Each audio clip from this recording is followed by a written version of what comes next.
കുഴഞ്ഞു വീണ മരിക്കുന്നവർ കേരളത്തിൽ ദിനം പ്രതി കൂടിക്കൊണ്ടിരിക്കുകയാണ്. പലപ്പോഴും പ്രാഥമിക ചികിത്സ കൃത്യസമയത്ത് ലഭിക്കാത്തതാണ് മരണങ്ങൾക്ക് കാരണമാകുന്നത്.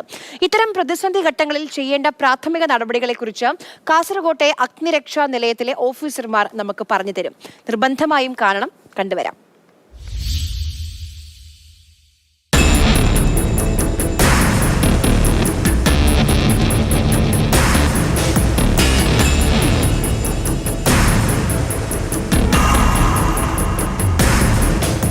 ഇങ്ങനെയുള്ള വാർത്തകൾ നമ്മളിപ്പോൾ സ്ഥിരമായി കാണാറുണ്ട്. പക്ഷേ കൃത്യമായ പരിശീലനവും അത് ചെയ്തെടുക്കാനുള്ള ആ ഒരു പ്രയത്നവും കൂടി ഉണ്ടാവുകയാണെങ്കിൽ ഇങ്ങനെ ഉണ്ടാവുന്ന ഒരു വലിയ പരിധിവരെയുള്ള മരണങ്ങളെ നമുക്ക് തടുത്തു നിർത്താൻ കഴിയുമെന്ന് തന്നെയാണ് ഇതുവരെയും നമുക്ക് മനസ്സിലാക്കാൻ സാധിച്ചിട്ടുള്ളത്. ഇപ്പോൾ കേരള ഫയർഫോഴ്സിൻ്റെ ഉദ്യോഗസ്ഥരും നമ്മളോടൊപ്പം ചേരുന്നുണ്ട്. സാർ, ഇങ്ങനെ ഹൃദയാഘാതമൊക്കെ കുഴഞ്ഞു മരണമൊക്കെ ഉണ്ടാകുന്ന സമയത്ത് അത് നമുക്ക് കൃത്യമായിട്ട് തടയാൻ കഴിയൂലേ? കൃത്യമായ രീതിയിലുള്ള ഫസ്റ്റ് എയ്ഡ് കൊടുത്തു കഴിഞ്ഞാൽ ഏതെങ്കിലും രീതിയിലുള്ള ഹൃദയം സ്തംഭിച്ചുകൊണ്ടുണ്ടാവുന്ന അസുഖങ്ങളിൽ നല്ലൊരു ശതമാനം ആൾക്കാരെയും നമുക്ക് കൃത്യസമയത്ത്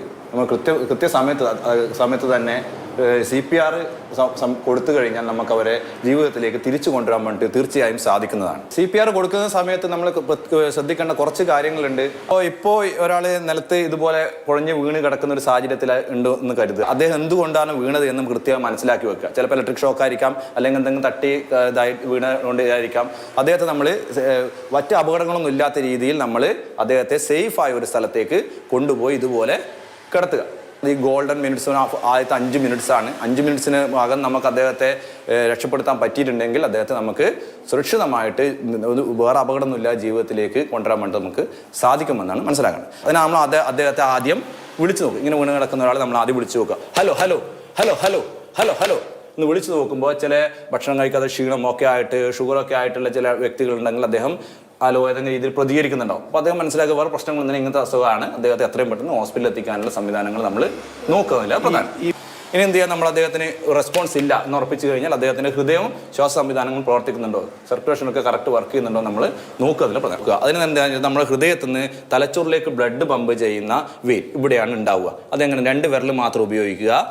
2 വിരൽ മാത്രം ഉപയോഗിച്ചിട്ട് മെല്ലെ ഇവിടെ കൊണ്ടുവന്ന് ഇവിടെ താത്തി നോക്കിക്കഴിഞ്ഞാൽ നമുക്ക് ഹൃദയത്തിൽ നിന്ന് തലച്ചോറിലേക്ക് ബ്ലഡ് പമ്പ് ചെയ്യുന്ന അറിയാൻ വേണ്ടി സാധിക്കും. അതേ സമയത്ത് തന്നെ നമ്മുടെ തല ഇതുപോലെ പിടിച്ചു കഴിഞ്ഞാൽ അദ്ദേഹം ഇതിൽ ശ്വസിക്കുന്നതിനോ അറിയാൻ വേണ്ടി സാധിക്കും.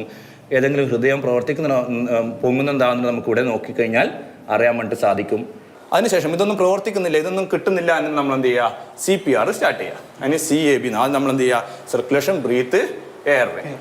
നമ്മൾ ആദ്യം എന്ത് ചെയ്യുക, അദ്ദേഹത്തിൻ്റെ കംപ്രഷൻ കൊടുക്കുക. സർക്കുലേഷൻ, അത് ഹൃദയം കൃത്രിമമായി പ്രവർത്തിക്കും, നമ്മൾ കംപ്രഷൻ കൊടുക്കുക എന്നില്ല. എവിടെയാണ് കൊടുക്കുക, നമ്മുടെ ഏകദേശം ഇവിടുന്ന് സെൻറ്റർ ഭാഗത്ത് നിപ്പിളിന് സെൻട്രലായിട്ട് ഈ പോയിന്റിൽ, അല്ലെങ്കിൽ നമ്മുടെ സ്റ്റേണത്തിന് ഏകദേശം ഈ ഹൃദയം ഈ അവസാനിക്കുന്ന ഈ എല്ല് അവസാനിക്കുന്ന 3 വിരലുകളും മുകളിൽ സെൻറ്ററിൽ വരും. ഈ സെൻറ്റർ ഭാഗത്ത് കൈ ഇതുപോലെ പിടിക്കുക. ഇതുപോലെ പിടിച്ചിട്ട് 30 പ്രാവശ്യം കംപ്രഷൻ കൊടുക്കുക. ഏത് രീതിയിലാണ്, 1 സെക്കൻഡിൽ ഏകദേശം 2 എന്ന രീതിയിൽ 1 2 3 4 5 6 7 8 9 10 1 2 3 4 5 6 7 8 9 20 1 2 3 4 5 6 7 8 9 30 ഇങ്ങനെ 30 കംപ്രഷൻ കൊടുത്ത ശേഷം അദ്ദേഹത്തിൻ്റെ വായൊക്കെ ടിൽറ്റ് ചെയ്ത് എയർവേ അതിലെന്തെങ്കിലും കുടുങ്ങിയിട്ട് അതൊക്കെ ക്ലിയർ ചെയ്ത് മൂക്ക് പൊത്തിയിട്ട് 2 പ്രാവശ്യം ശക്തമായിട്ട് ബ്രീത്തിങ് കൊടുക്കുക. 2 പ്രാവശ്യം ബ്രീത്തിങ് ശക്തമായി കൊടുത്ത ശേഷം വീണ്ടും നമ്മളിത് റിപ്പീറ്റ് ചെയ്യുക.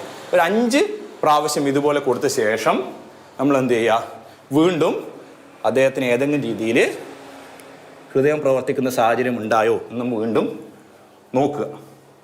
ഇത് ഏതുവരെ തുടരണമെന്ന് വെച്ച് കഴിഞ്ഞാൽ ഇദ്ദേഹത്തിന് ഏതെങ്കിലും രീതിയിൽ റിക്കവറി, ഹൃദയത്തിൻ്റെ റെസ്പോൺസ് കിട്ടുന്നത് വരെ, അല്ലെങ്കിൽ ഹോസ്പിറ്റലിൽ എത്തിക്കുന്നത് വരെ ഇത് തുടർന്നുകൊണ്ടിരിക്കുക എന്ന് തന്നെയാണ് പ്രധാനപ്പെട്ടത്. ഏകദേശം 200-ലധികം ബോധവൽക്കരണ ക്ലാസ്സുകൾ നമ്മൾ ഇതുവരെയായിട്ട് കൊടുത്തിട്ടുണ്ട്. അതിൻ്റെ ഫലമായിട്ട് തന്നെ ഇപ്പോൾ ഒരുപാട് സ്ഥലങ്ങളിൽ ഈ ഹൃദയ സമ്പന്നമുണ്ടായ ആൾക്കാർക്ക് CPR മൂലം അവർക്ക് ജീവൻ തിരികെ കിട്ടിയ നിദർശനങ്ങളുണ്ട്. കൃത്യമായി CPR അടക്കമുള്ള നടപടിക്രമങ്ങൾ പാലിച്ചുകൊണ്ട് രോഗിയെ എത്രയും പെട്ടെന്ന് ആശുപത്രിയിൽ എത്തിക്കുക എന്ന് തന്നെയാണ് ജീവൻ രക്ഷിക്കുന്നതിൽ ഏറ്റവും പ്രധാനപ്പെട്ട കാര്യം.